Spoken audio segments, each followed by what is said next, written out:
This is Far From Home. I'm Scott Gurian, and I'm going to do something a bit different than I normally do. If you're a regular listener, you know that this is typically a show about travel and culture, where I share stories from around the world. But we've spent the past year in the middle of a global pandemic, breaking all sorts of rules. So if folks can now work from home in their pajamas or sweatpants, I figured that I could probably get away with taking a break from my normal routine to share something for a change that has nothing at all to do with travel. I think you'll appreciate it, though. So, many years before I started this podcast, when I was first setting out as a public radio reporter, I got a job as news director at a small station in Norman, Oklahoma, just outside of Oklahoma City. Now, anyone who's ever visited or driven through Oklahoma will tell you that the people there are super friendly, and it's also incredibly beautiful in places. But the state, unfortunately, has a habit of attracting attention for all the wrong reasons. Often it's the embarrassing actions of local politicians, but other times it's some sort of tragedy. There was the race massacre that took place in Tulsa 100 years ago next month, killing dozens of people and destroying a prosperous African-American neighborhood known as Black Wall Street. There are the giant tornadoes that seem to hit the state every few years, situated as it is in a region of the country called Tornado Alley. And most notably, there was the 1995 Oklahoma City bombing, where right-wing terrorists targeted the Alfred P. Murrah Federal Building, leading to the deaths of 168 people, including 19 children. Until the events of September 11, 2001, it bore the distinction of being the deadliest terrorist attack on American soil. In the years since the bombing, the city has built a really incredible museum and memorial on the site, and every year on the anniversary, April 19th, they hold a somber ceremony to remember the victims. Since I'm in between seasons of this show right now and have been playing stuff from my archives, I thought I'd dig up a few short radio stories on the Oklahoma City bombing that I produced many years ago and share them with all of you on this anniversary. And I have to say, even though this is from a while ago, some of this seems strikingly relevant now that domestic political extremism is back in the news in the wake of the January 6th storming of the U.S. Capitol. So, let's get started. From ABC, this is World News Tonight with Peter Jennings. Good evening. It is now clear to the investigators that the enormous explosion at a federal building in Oklahoma City this morning was the work of terrorists. In the immediate aftermath of the bombing, there was a ton of confusion and misinformation as victims, witnesses, and authorities struggled to comprehend what had taken place and who might have been responsible. Remember, at that time, back in 1995, homegrown terrorism wasn't really on the radar of most Americans, so few people imagined that was even a possibility. Instead, many people, including some government officials and media outlets, were quick to point the blame at members of the Muslim community, even though they didn't have any solid evidence. In the 36 hours following the blast, the Council on American Islamic Relations documented hundreds of cases of what it called anti-Muslim backlash across the country. There were reports of vandalism and death threats, talk radio callers went off on racist rants, and a pregnant Iraqi refugee in Oklahoma City suffered a miscarriage after people threw rocks through her windows and shouted anti-Islamic epithets. Imad Inshasi is the senior imam at the Islamic Society of Greater Oklahoma City. He said his fear was sparked the moment he heard the blast. I remember very vividly that I was going to the bank to make a deposit at 9:01 where I could hear a very loud explosion. My secretary at that time, she told me this sounded like some kind of a thunder or something. I said, well, having lived in Lebanon, this sounds like an explosion. Governor, describe for us, as you walked through the building, what did you see? Well, it's Beirut. I mean, it's just incredible. Sure enough, on the radio, the news was some kind of an explosion downtown. And not too far after that, when it was concluded that it was some kind of a car bomb and so on and so forth, the news traveled very fast, and all of a sudden on the news they were looking for two Middle Eastern Arabs with a description that fits my profiles somehow, and at that time we realized that it's going to be troublesome. Three suspects, 3 men, 2 of whom are described as Middle Eastern. They're said to be driving a brown call has come Chevrolet into pickup with the tinted local windows. newspaper and one of the local television stations by someone saying they represented an Islamic group claiming responsibility, but at this point, Middle Eastern no descent. official One of the word descriptions is a 20 to 25-year-old male wearing blue jogging suit, another 35 to 38-year-old wearing a blue jogging suit and brown pants, beard, mustache, Report from and Oklahoma brown City hair. also They do said not a have member of the Nation of Islam claimed responsibility, but that group also vehemently denies any connection with the attack. And Shasi said that most of the backlash Muslims received there in Oklahoma involved harassment and intimidation rather than outright physical attacks. But still, it all had the effect of sending an enormous chill throughout his community. I went to the mosque, and you could tell the attendance was almost down in half. Apparently, some of the sisters who would wear headscarf were really scared to go out shopping in public. People are angry, and everybody's looking at me as someone who have done that. Not necessarily me, but the people who are of the same background like we were. I recall very vividly at work, as I was serving many people at my restaurant. One guy in particular was very upset with me, was very verbally abusive at me and saying, "You guys better not have done that." I said, meaning you guys who? To Salam al-Mariyati, none of this came as a surprise. He's the president of the Los Angeles-based Muslim Public Affairs Council. American Muslims at that time were still, by and large, unknown, and dealing with the negative stereotypes in terms of our public image, because only 3 years before there was the World Trade Center bombing, and we were dealing with the repercussions of that terrorist attack. And then, at that time, there was also the Bosnian genocide, the genocide of Muslims at the hands of militant Serbs and warlords. So whatever the American public knew about American Muslims, it was basically derived from these conflicts, either as culprits or as victims of violence. And so the environment was set during the Oklahoma City terrorist attack for anyone to frame the American Muslim community. Now, part of the reason so much early suspicion was cast on Middle Easterners as possibly being involved in the bombing was the government's detention of Oklahoma City resident Abraham Ahmed. Ahmed was a Palestinian American traveling to visit his family in Amman, Jordan on the morning of April 19th. He fit the FBI's profile, and the contents of his luggage raised some suspicions, so he was taken into custody at London's Heathrow Airport, sent back to Washington, and held for 3 days as a suspect before eventually being released. He had no connection to the bombing, but was portrayed in the media as a guilty man. And I was sitting at home watching it, and I believed it. That I believe my very best friend that I grew up with and I went to college with could have been one of the perpetrators. That's Imad and Shasi again. And then I go back to my senses and said, no, there's no way he would do that. But then I'll go back and see some of the news reports, some of the expert reports, and some of the media, Channel 4, Channel 5, Channel 9, coming back saying they found bomb-making material in his luggage and so on and so forth. So I believe it. It was a very strong message, even to me, who was Muslim and who knew that person very, very, very well, that I have believed that he could have done something like that. So imagine what kind of an effect it would have on a regular person on the street. On April 21st, 1995, Timothy McVeigh and his associate Terry Nichols were publicly identified as official suspects and taken into FBI custody.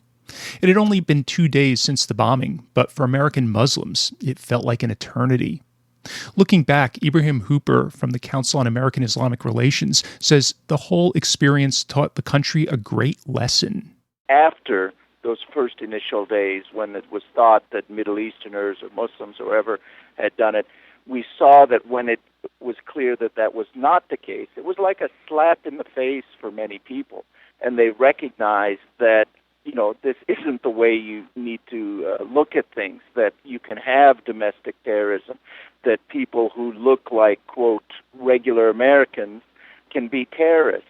And even all these years later, Salam al-Mariyati of the Muslim Public Affairs Council says the Oklahoma City bombing remains a landmark event in his community. Compared to the World Trade Center attacks in 2001, because it was the first time that we dealt with those repercussions, we were not ready it was very traumatic.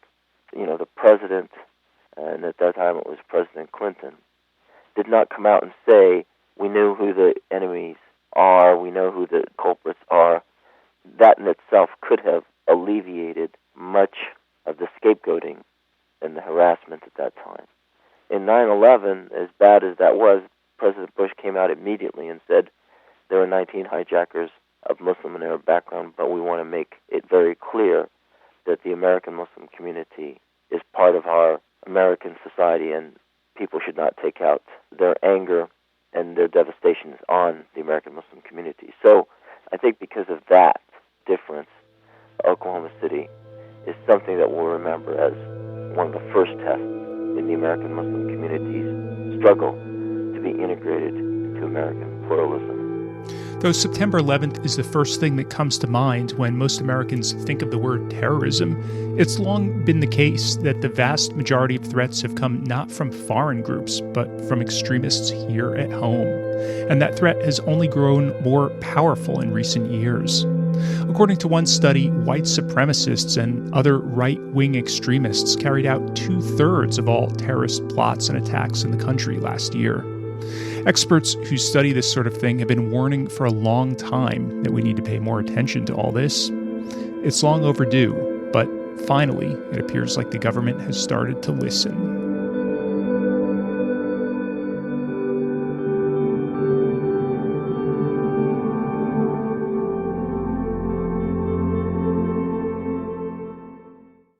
So, the Oklahoma City bombing claimed the lives of 168 people and injured close to 1,000 more. But as with any tragedy of this sort, many of the injuries didn't involve blood or bones.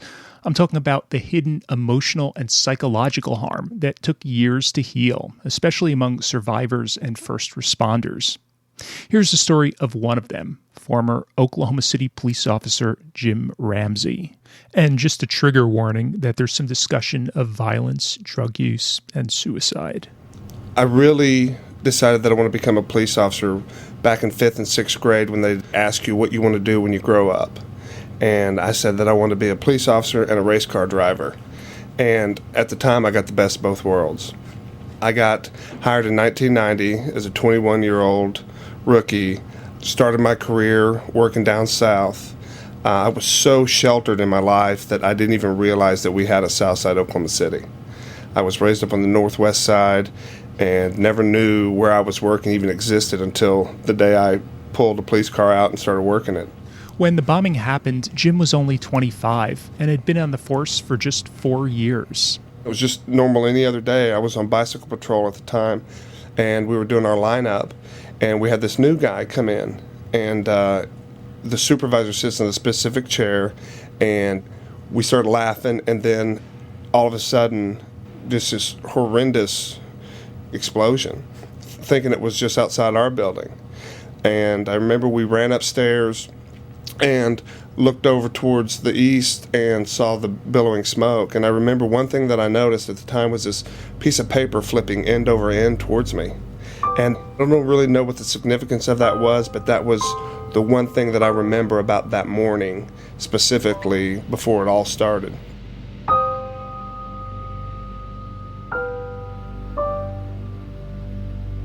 And then it's just like we all knew what we were supposed to do. Nobody said a word to each other. I jumped in a car and ended up at the Water Resources Board, which is right across the street from the bombing, and was so overwhelmed with people coming up, injured and wanting some type of answer from a 25-year-old kid that had no answers to give, other than, I'll try. I remember there was a guy laying on the ground, and his back of his hair was peeled back, and he was in excruciating pain. I remember he just looked at me and said, "Don't let me die." And I just, did everything I could do, and he did end up passing away, but it was just that statement was pretty strong to me.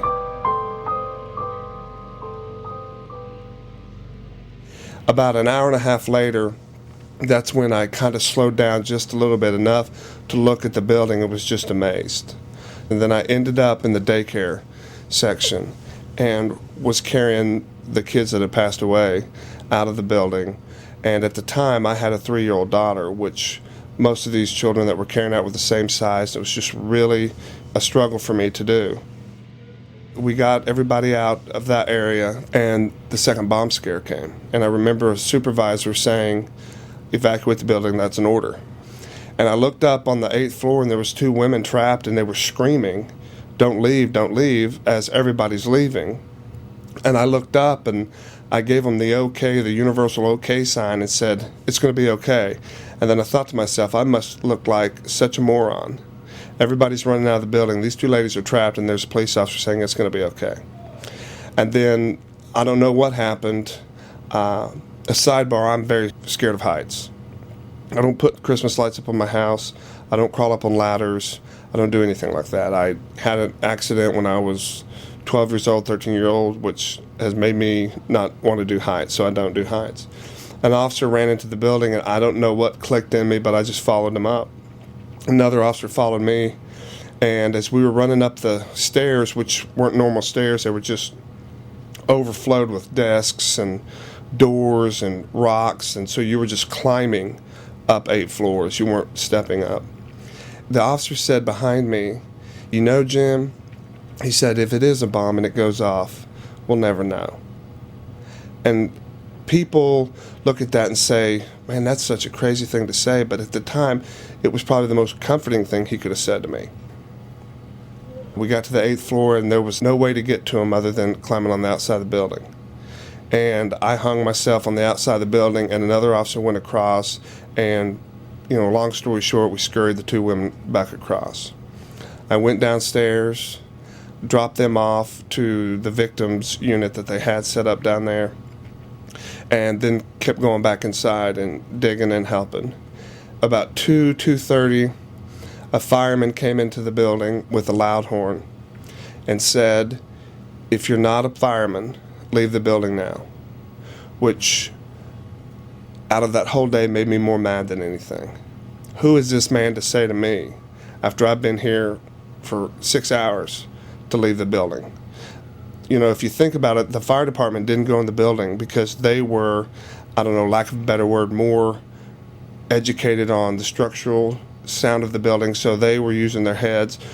Police officers, we were just using what we were taught to help people. And he's going to come tell me that? No. And that made me real angry. So I left. I didn't tell anybody I was leaving. I was emotionally drained, physically drained, and I left and went and picked up my daughter, who was 3 at the time, and took her home, and we just played Barbies. And I didn't tell anybody about what I did. And my wife got home and had heard through the news what I'd done. And she just came in, started crying, and grabbed me, and just couldn't believe that I did that. And that was basically my role for that day. I remember that they gave us a debriefing. It was the police department's way of providing counseling for us. So what they did is they made it mandatory that if you were there, you had to sit in this room with 25, 30 other police officers and some lady who thought she knew about post-traumatic stress disorder or something. I don't know what it was. And we were supposed to go around and tell our stories. And I just thought to myself, are you kidding me? I'm not going to sit here and tell what I did to another police officer. It's the ego factor. Part of my problem was, and part of a lot of police officers' problem is we were afraid to say, man, this is really bothering me. It's not just in the Oklahoma City Police Department. It's in the Denver. It's in New York. It's in any small town. That's just the way it is. You don't show weakness as a police officer, because the minute you show weakness as a police officer is the minute that you put your life in jeopardy. And then you don't want to be labeled as crazy or mental or insecure as a police officer, or, people doubt your ability.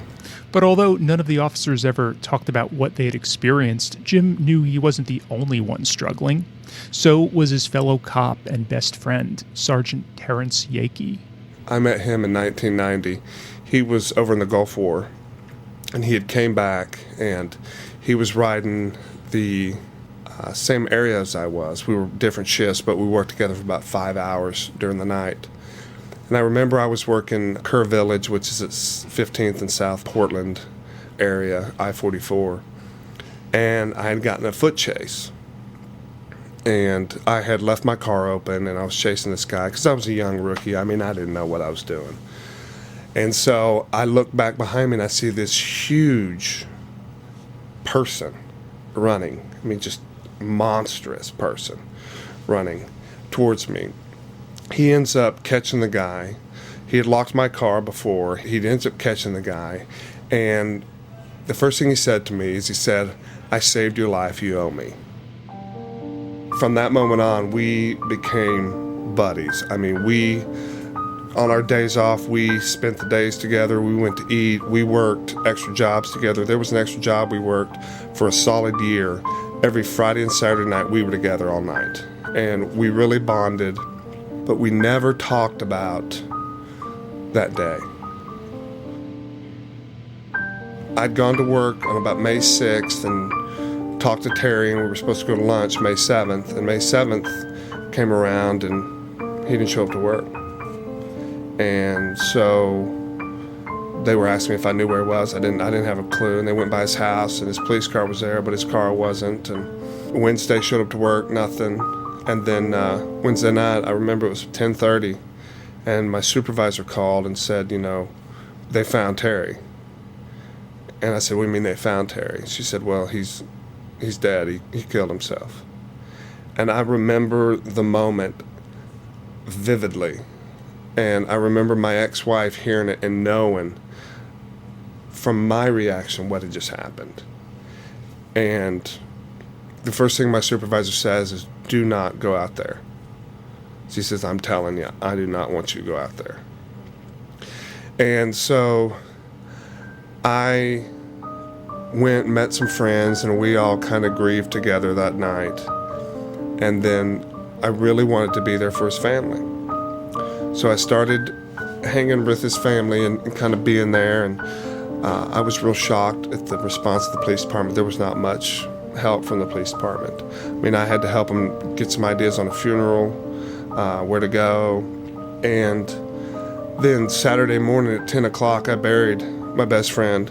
And that same Saturday at 7:30, I received the highest awards ever been given to the police department.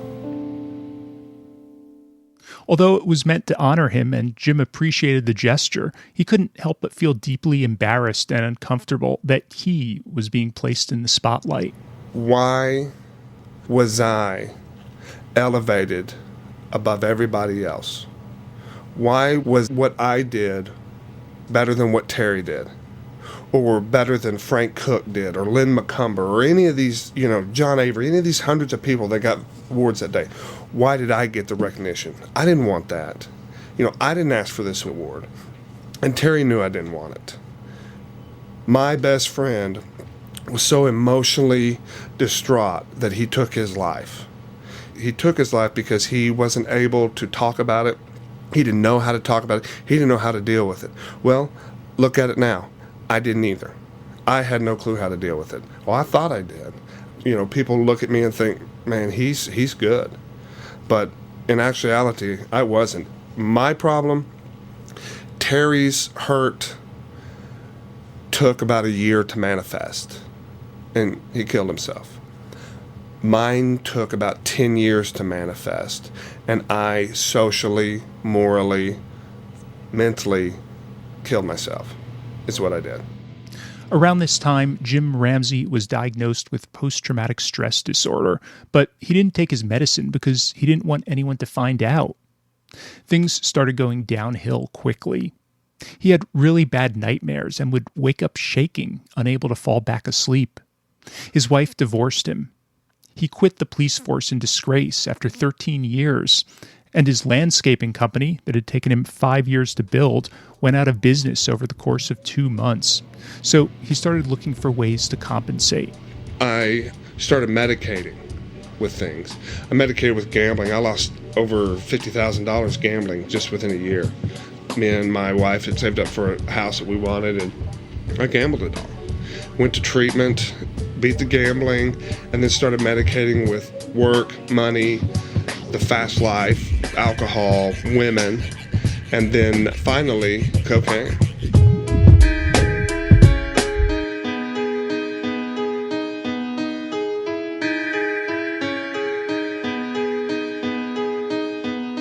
It was October 11th, 2003, at a hotel down in Dallas at the OU Texas game. I had a bunch of people there, and I remember this guy laying down a line of cocaine. Now, mind you, I am 32 at that time. I have never in my life done a drug. I didn't even know how to do it.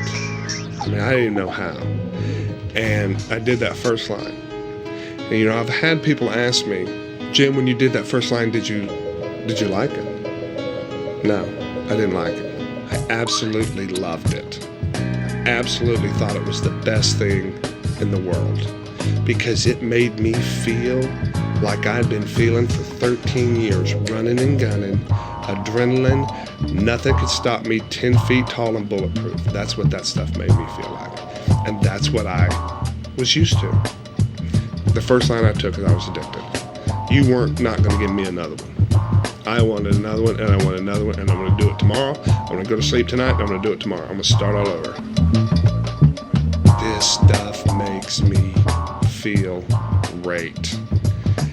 And I did it. And I did it to excess, like I've done everything in my life.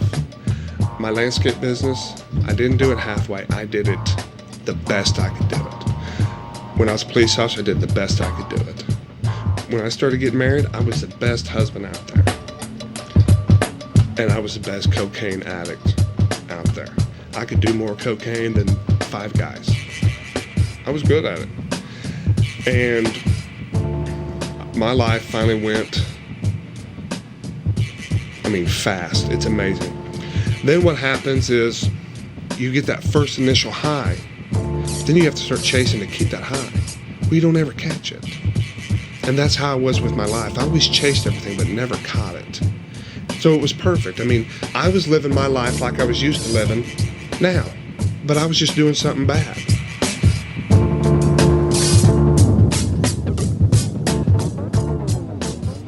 July 17th, I got arrested.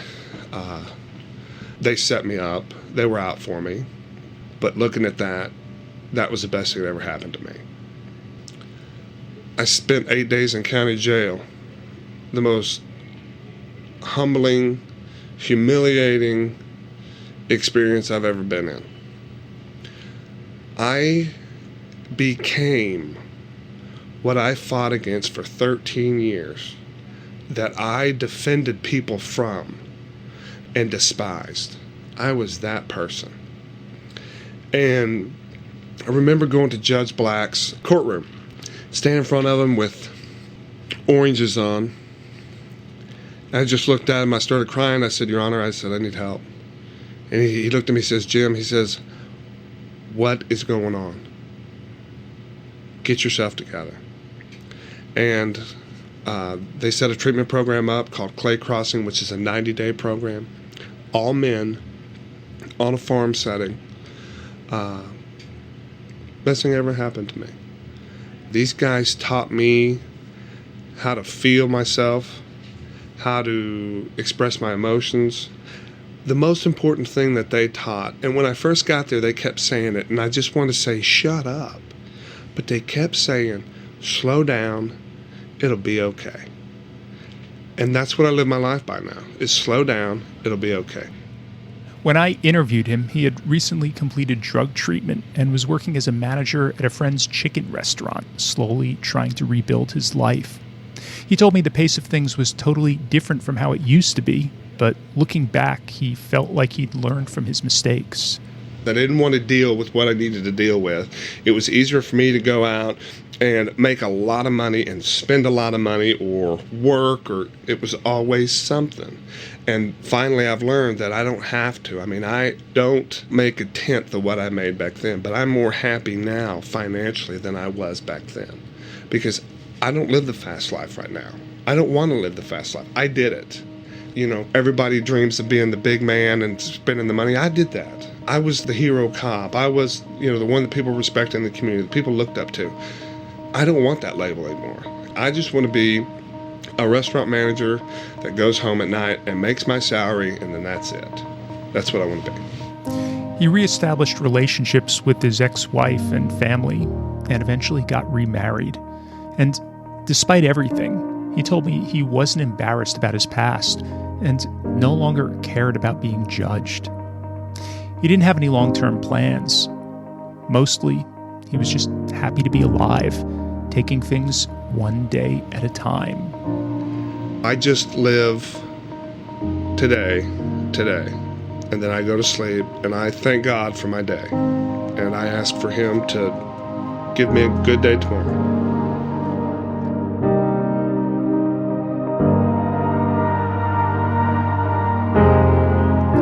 Thanks to my former colleagues at public radio station KGOU, where that story first aired.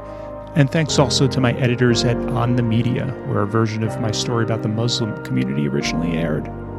Some of the music on today's episode came from Groove Collective, who's super awesome, so you should check them out if you're not already familiar with them. And I haven't mentioned them in a while, but shout out to the Public Radio Exchange for behind-the-scenes podcast hosting and technical support. Remember, you could follow Far From Home on Instagram and Facebook. You could tweet me at Scott Gurian, or if you want to go old school and send me an email to let me know what you think of the show, you could reach me at info@farfromhomepodcast.org. I'm also now on Clubhouse, so you should follow me in the Far From Home Club there. And if you have an iPhone and you want to join to see what it's all about, you should drop me a line, because I just got a ton more invitations I'd be glad to hand out. Until next time, thanks for listening.